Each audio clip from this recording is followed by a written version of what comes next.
Kaberks, magandang araw sa inyong lahat. Chris Cusinero po. Tignan ko lang kung anong weather sa labas. So, okay naman ang weather sa labas ngayon. Medyo makulimlim, saka malamig. Kasi, ang plano ko,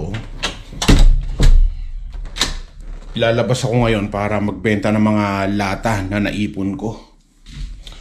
Ito yung tinutulugan natin dito. Sa sahig lang tayo natutulog dito sa sala. Pero ang totoo niyan, meron akong kwarto. Kwarto ni Angelo to. Ito naman ang kwarto ko. Ang kwarto ko, tambakan ng basura. So ito talaga yung kwarto ko. At nung nirentahan namin to ng anak ko, tig-isa kami ng kwarto. Sa kanya yung maliit na kwarto, sa akin to malaki.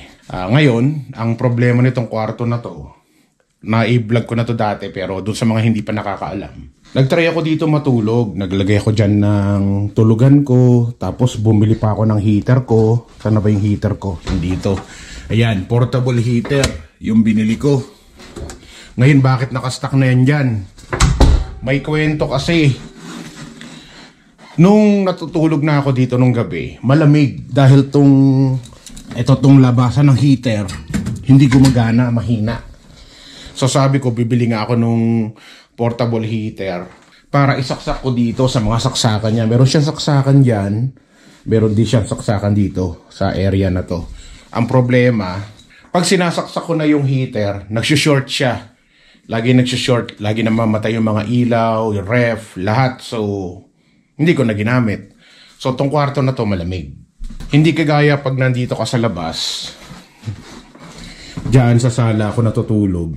Diyan, kahit pa paano, hindi malamig, malakas yung heater dyan. So, yun ang kwento kung bakit sa sala na ako natutulog. Kasi yung sa kwarto ng anak ko, malakas din yung heater. Dito lang talaga mahina yung heater dahil sira nga itong, anong tawag dyan? Yung naglalabas ng init.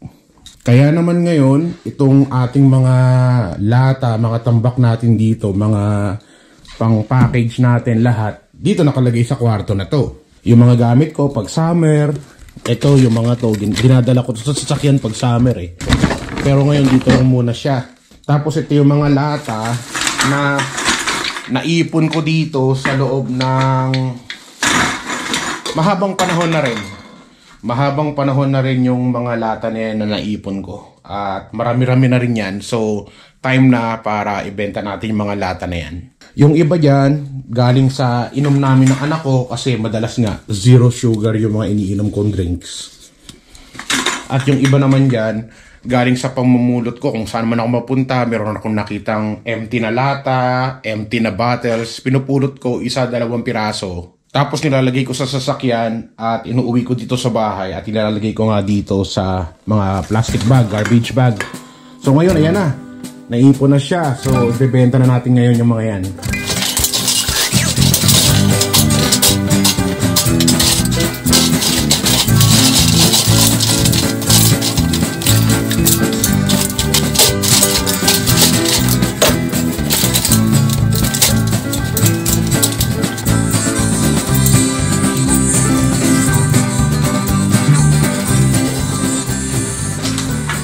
Sa wakas, medyo lumuwag-luwag na rin yung kwarto ko. Although, bodega ko na yun ngayon.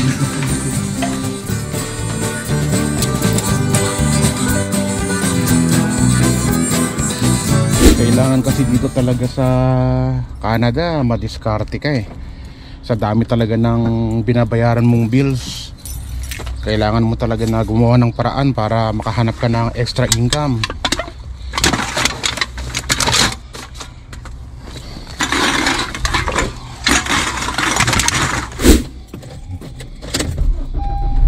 So, dalhin na natin sa Bottle Depot tong mga basura na to. Itong mga kwarta, itong mga kayamanan na to. Pera yung mga yan. So, tara, samahan nyo ako at benta na natin itong mga to. Magkano kaya abutin ito? So, andito na tayo sa Bottle Depot. Dito tayo pumunta malapit sa Chinook Center, sa Chinook Mall. Para mamaya, after natin magbenta ng bote, ikot-ikot lang tayo sa mall kahit pa paano meron tayong mapasyalan. Malapit na dito.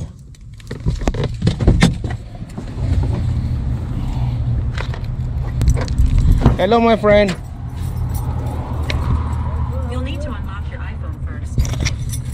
I have a latker at the back. Okay.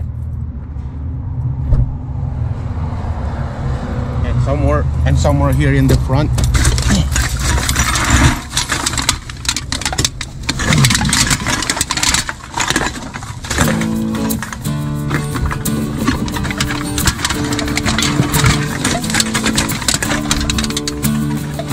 Ang ganda nung bilangan nila dito ng mga lata saka mga plastic bottles.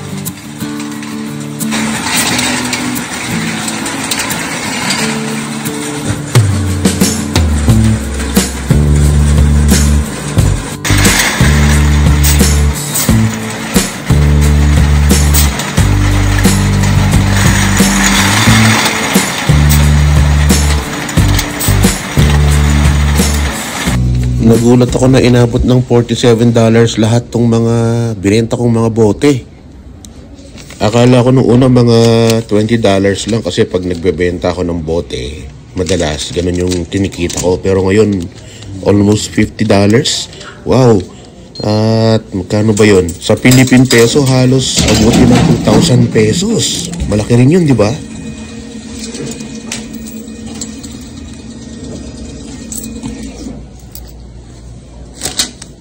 Thank you.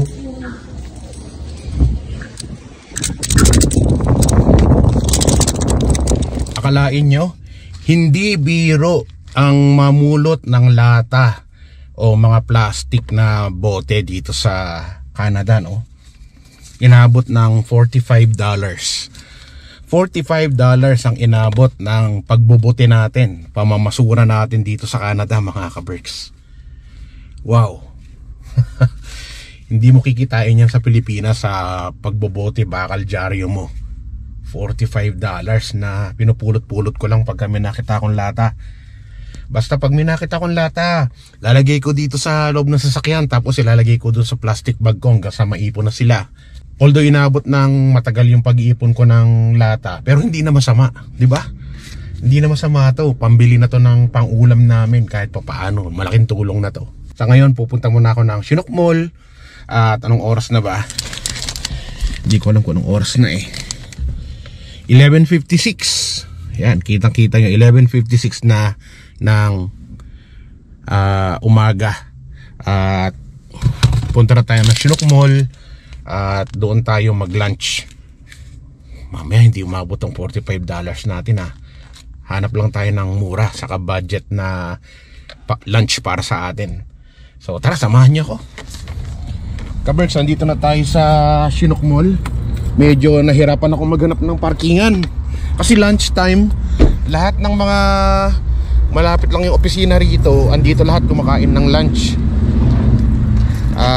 Check lang muna ako ng tubig. May dala akong tubig dito para kahit papaano makatipid-tipid ako sa tubig. Mahal kasi ang tubig sa loob ng mall, lalo na pag sa food court ka.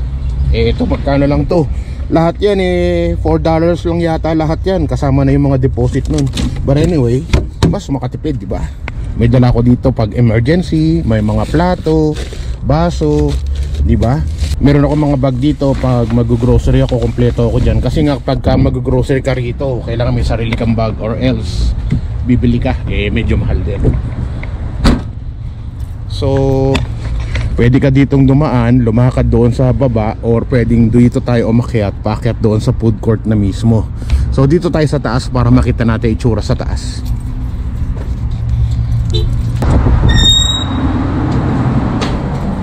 Pwede ka humakyat doon o pwede ka mag-elevator.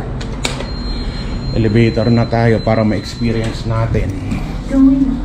Going up, second floor.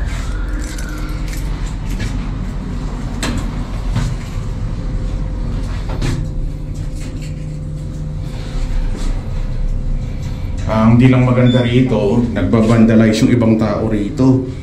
Tapos yung iba naman, marami kasing homeless dito sa area na to ng Chinook. Mga nagkalat sila dyan. So dito na tayo sa taas.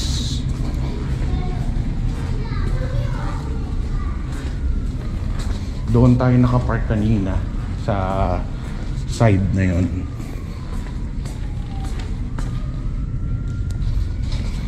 Anyway, so magla-lunch na tayo dito sa food court. At sabi ko nga,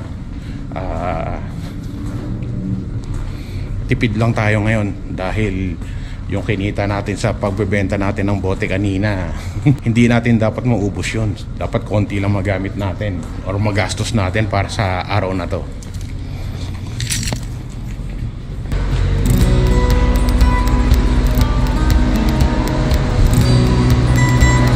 Pagpasok mo rito, meron din ditong Starbucks sa loob. So, confirm maraming ang tao ngayon dito sa loob na kumakain ng lunch. So, hanap tayo ng mga kainan dito.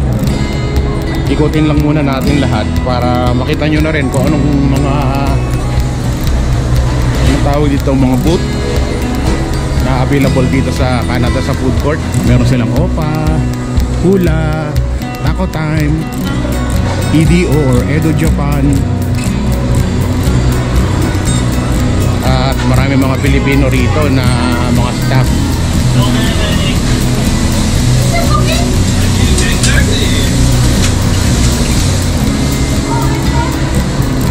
Bourbon Street Grill. Tapos yung mga pagkain dito pipiliin mo na lang.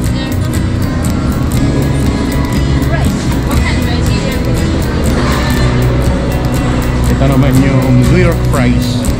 Ito yung mga ganito pagkain dito, yung mga poutine fries.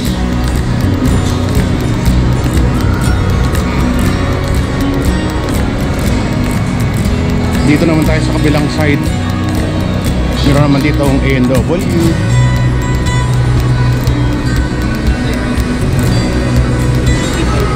Tapos mga Pilipino rin yung mga staff dito.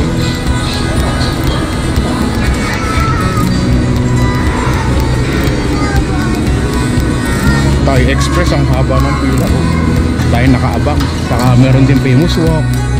Hello. Siyempre ang wala kamatayang KFC. Mahilig din sa chicken yung mga Canadian. Subway.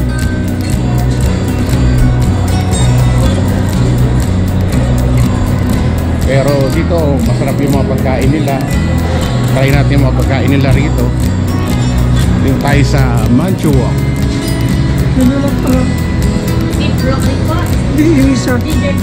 Oh, yan. Yan, kita-kita nyo mga ka-Berks on the spot.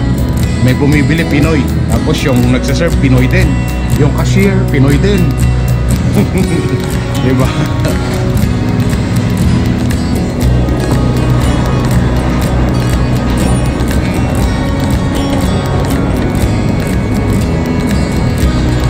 Ayos.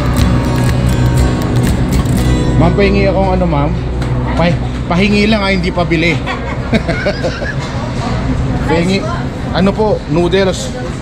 Konti lang, ma'am, yan, mga noodles. Konti lang. Opo, konti lang. Yung mapupuno yung lalagyan. Hindi, konti lang po. Okay na po to? Oh, marami na nga po yan. Okay lang po. Saka ito lang po, fish. Fish. Tsaka ano pa po? Ayan lang po, ma'am.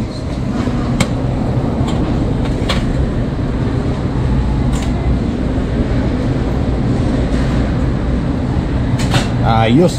Pwedeng shoutout tayo dyan, oh. Taga saan kayo? Pampanga po. Uy, taks ka po. Nakapampangan niya pala. Kabalin kayo pala yung metong ini. Tapos ka naman isa. Batangas po. Batangas naman. Sa bahay naman ng tatay ko. Tatay ko yung taga Tanawan. Lipa po. Lipa kayo. Taga Lipa naman siya. Oh, connected pala kaming tatlo eh. Connected. So, magkano po yun, ma'am? 11.92 po. O, $11 mga ka-Berks. Kung kakain ka dito, 1 noodle, saka 1 fish or 1 item for $11, no? Pagka may drinks, kasama na, depende na. Oo. Thank you, ma'am. Magandang araw po. Shoutout mo sa mga ka-Berks natin sa Pampanga. Hello po sa mga taga Pampanga. Sa kayo sa Pampanga. Guagua. Ay, malapit na kayo sa amin kasi sa Orani ako. Oo po, dadaanan Oo, niyo. nadadaanan nyo, laging traffic. Kasi andun yung palengke. Opo. Oh, di ba? Alam na alam ni Chris Cusinero. Sige po, maraming salamat. Thank you. Kain lang muna tayo, ka-Berks. At wala pa talaga akong kain. Yung mga sawa ko sa tiyan ko gutom na gutom na. Siyempre, kaya nga gusto natin magtipid. Marami tayong baon ng sarili nating water.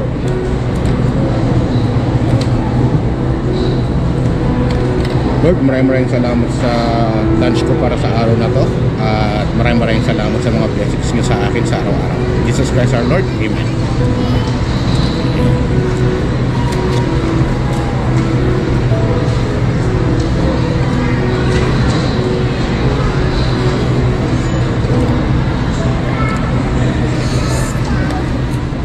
Ayos, busog na tayo.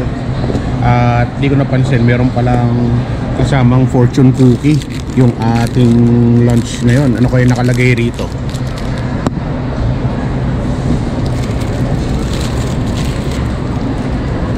Tatama ka ng $80 million. Kung tataya ka sa loto.